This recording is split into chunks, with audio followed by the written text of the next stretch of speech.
Shalom, la grande famille, nous avons le réel plaisir de vous savoir assez nombreux en ces début d'année 2026 et avec ce magazine Un conseil avec votre coach God Yala. Dieu merci Yala, et aujourd'hui on se joint également avec vous via ce magazine dénommé Un conseil. Nous voulons partager avec vous 5 choses à éviter pour réussir son année. S'agissant de le bien de l'année 2026, ce sont de 5 choses à éviter si tu aspires, tu mijotes, tu penses,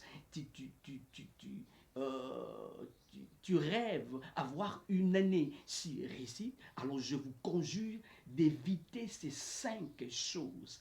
Et à plus que cela, croyez-moi, vous aurez une année exceptionnelle, une année impactante, une année plein de joie, une année plein de témoignages. Alors je vous conjure de suivre jusqu'à la 5e chose. Je crois que cela va vous aider. Alors sans plus tarder, la première des choses à éviter lorsque vous pensez réussir votre année, la première des choses, c'est de commencer une année sans des objectifs clairs et précis. C'est la première des choses. Tu dois comprendre que c'est sans objectif, on se perd, l'homme se perd, l'homme se disperse. Sans objectif, l'homme est en train de vaciller ça et là. Sans objectif, l'homme est en train de naviguer sans repère. Sans objectif, l'homme est en train de toucher à tout. Ce qui nous canalise, ce qui canalise l'homme en année, c'est l'objectif. Ou ce sont des objectifs qui nous fixent, qui nous bloquent, qui nous calent, qui nous orientent même. Alors, tu comprends déjà à ce niveau, tu dois éviter de commencer une année et sans objectif. Nous sommes déjà au mois de janvier, je me demande, qu'as-tu comme objectif? Est-ce que tu as fixé tes objectifs? Est-ce que tu as mesuré tes objectifs en année? Est-ce que c'est journalier? Est-ce que c'est hebdomadaire? Est-ce que c'est mensuel? Est-ce que c'est trimestriel? Est-ce que c'est semestriel? Annuel? Tu dois tout planifier, tu dois avoir calé des objectifs. C'est à cela la première des choses. Ne commence pas une année sans des objectifs clairs, où tu ne sais pas où est-ce que tu vas. Qu'est-ce que tu veux? Tu seras en train de toucher à tout. Parce que sans objectif, tu n'as pas de motivation. Ce sont des objectifs qui nous permettent de ne pas perdre la motivation. C'est la motivation en année et fonction des objectifs fixés. Tu te réveilles le matin avec beaucoup d'énergie parce que tu sais que tu te fixais X ou Y objectif que tu dois suivre. Ça peut être à court, moyen ou à long terme. Mais quand tu es clair, c'est comme ça que tu auras l'énergie de te déployer, même si tu es fatigué. Mais ce qui va constituer l'énergie, la force, capacité potentielle de se réveiller encore, ce sont des objectifs. Alors à ce niveau, j'aimerais te dire, fixe-toi des objectifs clairs. Si tu n'as pas fait cela, nous sommes en janvier, fixe-toi des objectifs clairs, réalistes et datés en tel jour ou en telle date, je dois atteindre ça. En tel mois, j'aspire à atteindre ça. Et en tel trimestre, je dois réaliser ça.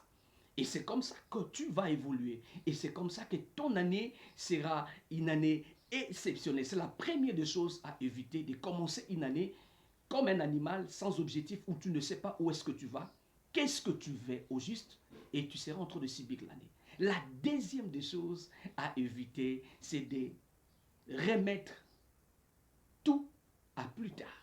Et ce qu'on appelle en français, de manière résumée, c'est la procrastination.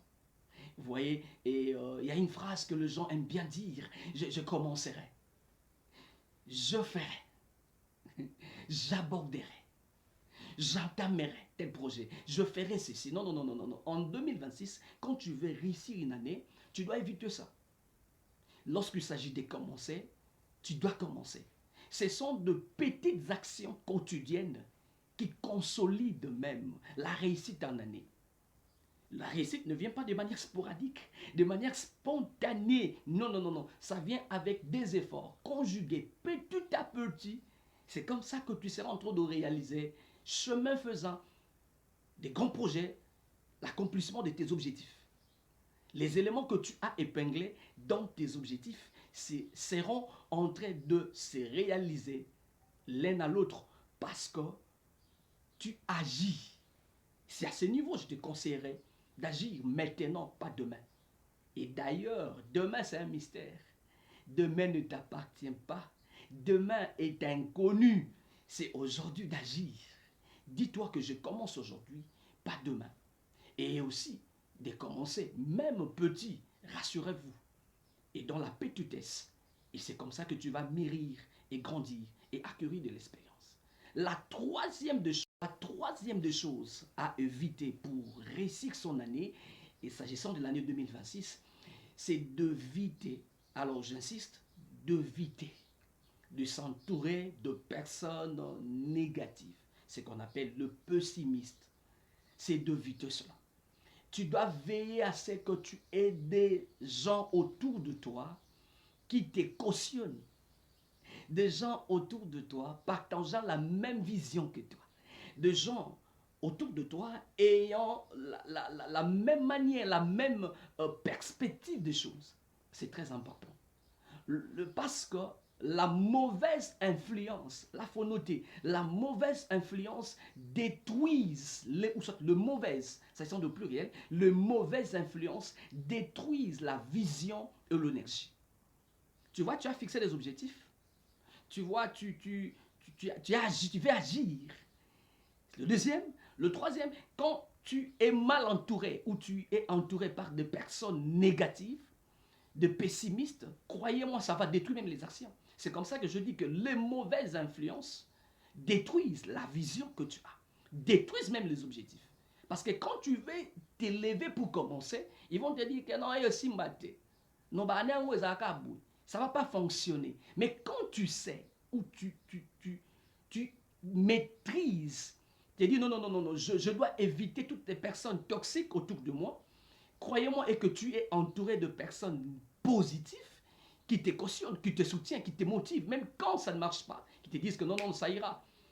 Croyez-moi, les objectifs, les actions menées seront de résultats. N'oubliez pas cela. Alors je te conseille à ce niveau de choisir des personnes autour de toi qui t'inspirent, également qui te motivent. Toutes les personnes qui ne jouent pas ces rôles, et croyez-moi, en 2026, ne méritent pas être dans ton cercle proche, dans ton environnement. Et quand on dit même, bien, on peut choisir, tout le monde peut être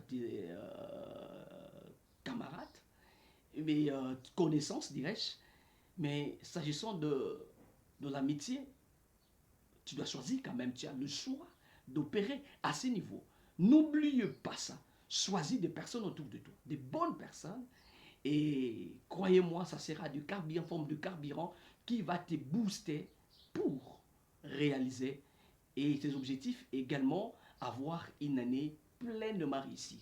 En 2026, débarrasse-toi de toutes les personnes négatives, de toutes les personnes, même si c'est proche de toi, mais tu sens que ils ne travaillent pas pour t'amener là où tu as visé ou là où tu penses arriver en termes d'objectifs. Alors, ça ne sert à rien. Entoure-toi de personnes qui t'inspirent plus, qui te motivent. C'est la troisième des choses à éviter, de s'entourer de personnes négatives. Entoure-toi de personnes qui voient grand comme toi. Entoure-toi de personnes qui ont de grandes visions comme toi. Entoure-toi de personnes qui ne vont pas être scandalisées de par ce que Dieu sera en train de faire dans ta vie. La quatrième des choses à éviter, pensant avoir une année bel et bien épanouie, c'est de ne pas négliger sa santé physique, mentale et spirituelle. Je ne pouvais que conclure par là.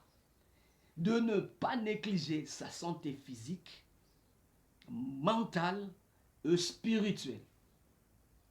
C'est très, très important. Tu dois avoir le temps de travailler sur ton physique, de créer de l'espace en 2026 parce que tu es la matière même, ce qui constitue le fondement, le socle, le soubassement de ta réussite. Si tu n'es pas en bonne forme physique, tu peux avoir des objectifs, tu peux avoir la volonté de te déployer en termes des actions. Tu peux être bien entouré, mais quand tu négliges toi-même cet aspect, croyez-moi, et ça serait une forme de rêve. Hein? Ouais. Tu serais en train de rêver, mais dans les concrets, ça ne serait pas la réalité. Alors prends soin de ton physique, fais un peu de sport. Tu prends le temps, tu prends le temps de travailler ton physique. Tu prends le temps de travailler tes potentiels, tes capacités. Aujourd'hui, il y a tout sur Internet. Tu ne peux pas continuer à demeurer bête. Je m'excuse. Idiot, je m'excuse encore. En 2026, avec la portée de l'Internet que nous avons dans nos téléphones, tu dois te mettre à jour. C'est très important. Réussir en année, tu dois être à un niveau. J'oublie, j'aimerais encore dire à quelqu'un et que les opportunités qui t'attendent en 2026 doivent rencontrer le potentiel. C'est très important. Travaille ta capacité, travaille tes potentiels, lisez des livres, télécharge des livres, mets-toi à jour, fais des formations, c'est important. Et travaille le spirituel, tu dois être calé. Le monde aujourd'hui est régi par des lois et des principes. J'aime bien, il y a mon pasteur qui aime bien le dire, hein, mon pasteur José Coco. Le monde aujourd'hui est régi par des lois et des principes. C'est important d'être calé aussi spirituel parce qu'il y a un niveau là, tu peux atteindre. De par tes objectifs, tu dois non pas seulement être physique, non pas seulement être mental, mais tu dois être spirituel. Alors c'est important de travailler sur ton corps, de travailler sur le mental, de travailler sur ta spiritualité. La cinquième des choses, s'agissant de la dernière, alors c'est comme ça que je t'ai dit, de ne jamais manquer, de ne pas manquer le cinquième élément ou la cinquième chose à éviter, c'est d'éviter. Alors d'éviter de répéter les mêmes erreurs de l'année passée. Je suis vraiment désolé, mais tu penses avoir une année réussie, une année exceptionnelle, année 2026 exceptionnelle, tu dois éviter de répéter les mêmes erreurs de l'année passée, le même comportement de l'année passée, d'être la même version de 2025 en 2026. Non, non, non, non, non, tu dois être la nouvelle version de toi en 2026. Là, c'est ta part à toi. Ce n'est pas la part d'une autre personne. Tu dois prendre la résolution, prendre la décision, prendre l'engagement de changer. Mais te dire, je dois être une nouvelle personne en 2026. Les choses qu'on te faisait comme reproche, des choses qu'on te faisait comme observation, tu dois prendre ça comme élément et travailler. Si c'est bien, tu dois améliorer davantage. Mais si c'est mauvais, c'est d'arrêter en 2025. Le toi en 2026 doit être la nouvelle version de toi. Prends le temps d'analyser ta vie. Prends le temps d'analyser tes erreurs. Pourquoi tu es tombé en faillite? Pourquoi tu as échoué en 2026? Pourquoi tes business ont stagné, faillite en 2025? Pourquoi les gens te fuient en 2025? Pourquoi on te critiquait tant en 2025? Pourquoi les gens disaient ceci en 2025? Pourquoi tu faisais du surplace en 2025? Tu prends le temps d'y analyser, tu mérites dessus et tu travailles. Et par ricochet, tu corriges et tu seras la meilleure version de toi en 2026. Et croyez-moi, et en entrant dans une nouvelle version en 2026, et que cette année va être bel et bien exceptionnelle. Voilà, c'était les 5 choses à éviter. Tu penses avoir cette année réussie, une année exceptionnelle, une année où le témoignage couleront. Croyez-moi, et ça, c'est possible. Hein? C'est très possible. Alors, évite ces 5 choses. Et il y en a plusieurs, mais 5 pour aujourd'hui, et cela va beaucoup t'aider. Et rassure-toi, quand si tu n'es pas encore abonner sur notre chaîne YouTube où nous partageons chaque week-end des conseils et des coachings en motivation. Tu peux justement t'abonner et si tu es quelqu'un de gentil, tu peux nous laisser un commentaire et liker la vidéo et partager également à vos connaissances de par ces conseils donnés aujourd'hui. Ça a été un réel plaisir de vous savoir assez nombreux en ces instants en train de suivre ces magazines. On se revoit prochainement avec un autre numéro, un autre conseil avec le même coach. Dieu merci. Et alors.